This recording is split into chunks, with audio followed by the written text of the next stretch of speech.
Bom, fundamentalmente um deputado federal elabora leis, pode fazer emendas, alterações, propor emendas constitucionais. Ele também elabora o regimento interno da Câmara e, fundamentalmente, ele também fiscaliza as contas do governo.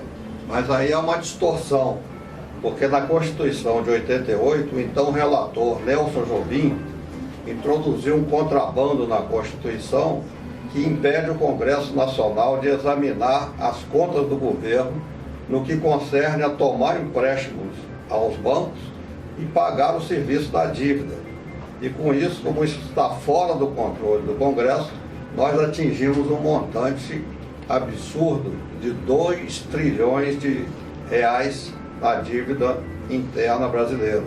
Uma dívida dificilmente pagável, a menos que se use o pré-sal para isso. Mas é uma dívida absurda que gera despesas para o governo de 45% do orçamento anual e impede de investir em educação, saúde e investimentos para gerar emprego. Essencialmente, o deputado estadual, ele faz parte da ALERJ, que é justamente a Assembleia Legislativa. O deputado estadual, ele tem que tornar lei as aspirações do povo. Aliás, um deputado estadual no Rio de Janeiro, ele representa no mínimo 120 mil cariocas. São 120 mil anseios que se devem concretizar em leis. Leis bem feitas, ajuizadas e que sejam respeitadas. Além, naturalmente, de acompanhar o governador, que não pode fazer orçamento estapafúrdio, aplicação de dinheiro e, pior ainda, malversão de dinheiro. Então, Totti, você, quando for eleito deputado estadual, o que você vai ter como prioridade lá na Assembleia Legislativa? Pois olha, eu já tenho idade para me aposentar. Se eu estou entrando nesta de ser político depois de 50 anos de professor, é para cumprir uma missão, que é a educação, que a única coisa que eu sei é educação. Eu percebo que aqui no Rio de Janeiro, a escola inicial, que é feita pela prefeitura, está razoavelmente bem, entre aspas. As universidades também têm o seu grau de merecimento, de mérito. Agora, o buraco da educação brasileira é o ensino médio. O ensino médio é completamente desinteressante, aqui no Rio por excelência. Essa semana saíram os índices do MEC, do IDEB, e está desastroso. Por isso que o governo demorou a publicar. Justamente, a minha meta é o ensino médio. Eu não quero tratar tanto com as crianças nem com os universitários. A minha meta de trabalho nesses 4 anos como deputado estadual é o ensino médio. Inclusive a própria Marina Silva, ela já está com um projeto de liberar as passagens de ônibus para os estudantes de nível médio. Diz ela, começando com o nível médio, a gratuidade total para os estudantes. E fazer com que a escola seja interessante para os alunos do ensino médio. Eu sou professor do Colégio Pedro II, que é uma referência. Aliás, as escolas federais do nível médio são muito boas, enquanto que as escolas estaduais mantidas pelos governos estaduais, por isso eu quero ser deputado estadual, que compete a educação pública a nível médio. Esta educação vai ser o meu foco.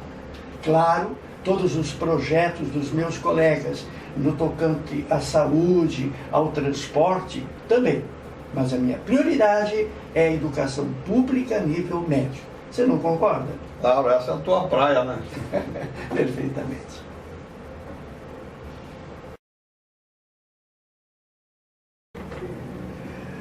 E você, Fernando, uma vez eleito deputado federal, qual é a tua meta principal?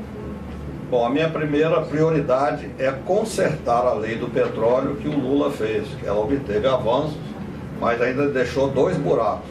O primeiro buraco é não fixar um percentual mínimo do óleo lucro para a União. Com isso, a Dilma fez um leilão do maior campo do mundo e entregou 60% para as empresas estrangeiras.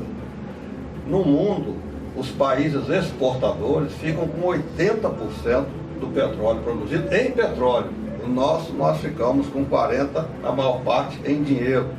Então, o primeiro buraco a ser tapado é esse. Vamos ter uma emenda em que 80% do petróleo fica com a União, com o povo brasileiro. A segunda, claro, o segundo defeito do projeto do Lula é que ele não extinguiu os leilões de petróleo. Nós já descobrimos 60 bilhões de barris e tínhamos 14 bilhões antes, e esses 14 bilhões nos davam uma autossuficiência para 15 anos. Com mais 60 descobertos no pré-sal, nós temos 74 bilhões de barris, portanto, uma autossuficiência para mais de 50 anos. Não tem sentido ter leilões e entregar boa parte desse petróleo para empresas estrangeiras. Então, esse vai ser a minha prioridade, meu principal objetivo no primeiro instante do Congresso Nacional. Depois, dirigir esses recursos para a educação e para a saúde.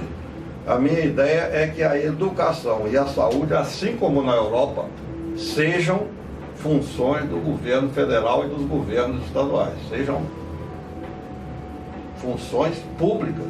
Porque, veja bem, nós temos escolas de qualidade aqui no Rio, mas são escolas pagas, exceto o Pedro II, que é uma escola modelo, né? Nas escolas pagas, você não tem acesso para as pessoas carentes. E 80% dos brasileiros é carente, não tem condições de pagar um ensino de qualidade. Então o Brasil perde 80% do seu potencial intelectual. Eu estou consciente, certo, pelo que eu conheço o Fernando e pelo que eu sei do que ele sabe sobre petróleo, desde o tempo que ele era, na Constituinte de 88, assessor parlamentar, pelo que ele sabe de petróleo, não só na parte positiva, mas também as falcatruas que se faz com o petróleo, ele é a pessoa certa para cuidar do nosso petróleo. Ele tem que ter o nosso voto. Assim como você é a pessoa certa para cuidar da nossa educação. Muito obrigado. Antônio, me explica uma coisa. Como é que você disse que tem 50 anos de profissão e quantos anos você tem, afinal? Quantos anos você... Eu tenho 67 anos. Aos 17 anos, fazendo científico lá no Rio Grande do Sul, em Santa Maria, eu ensinava matemática no ginásio. Então, em 64 para 2014, são 50 anos de magistério em fevereiro passado. E você, que sabe tanto de petróleo, qual é um fato recente, esclarecedor para nós brasileiros que o senhor tem a nos dar? Um dos fatos que eu gosto de contar nas minhas palestras é o exemplo da Noruega. A Noruega era o segundo país mais pobre da Europa, vivia de exportação de bacalhau, e em 1969 descobriu no Mar do Norte um campo da ordem de 20 bilhões de barris. E a Noruega administrou bem essa riqueza, conseguiu ser hoje o país mais desenvolvido do planeta por 5 anos consecutivos. A Noruega é o melhor IDH do mundo, é o Índice de Desenvolvimento Humano que considera educação de alto nível, saúde, tecnologia, desenvolvimento industrial. Portanto, administrando bem uma riqueza como o petróleo, a Noruega passou do mais pobre para o mais rico do mundo. E nós temos 10 vezes mais petróleo do que a Noruega e temos riquezas fantásticas como minério, biodiversidade. um sol que nos dá energia da biomassa, dos ventos, das marés, e essa energia é gratuita. O Brasil é um continente tropical, portanto o Brasil, meus amigos, é o país mais viável do planeta e nós não podemos aceitá-lo como um país eternamente em desenvolvimento. Para mudar, um engenheiro da Petrobras e um professor do Colégio Pedro II. E você sabe, só melhora se mudar.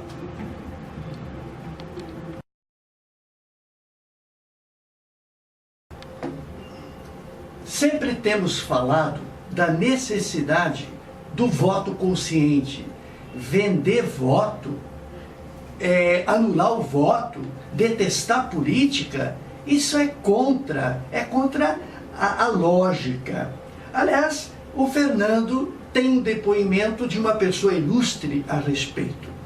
O que o nosso querido Papa Francisco falou para aquele jovem jesuíta que abordou sobre esse assunto? Em recente debate lá em Roma, vários jovens fizeram perguntas ao Papa e um jovem jesuíta lhe perguntou: Papa, o que nós jesuítas jovens podemos fazer para a Itália e para o mundo? Ele respondeu na bucha: entrem para a política, porque a política é a forma mais nobre de fazer caridade e defender o bem comum. A política está suja, porque nós, homens de bem, não fazemos a nossa parte. Nós não podemos lavar a mão como Pilatos e ficar falando de longe. Temos que participar e fazer a política voltar à sua condição de defesa do bem comum. É a maior forma de caridade. Muito bom, muito bom.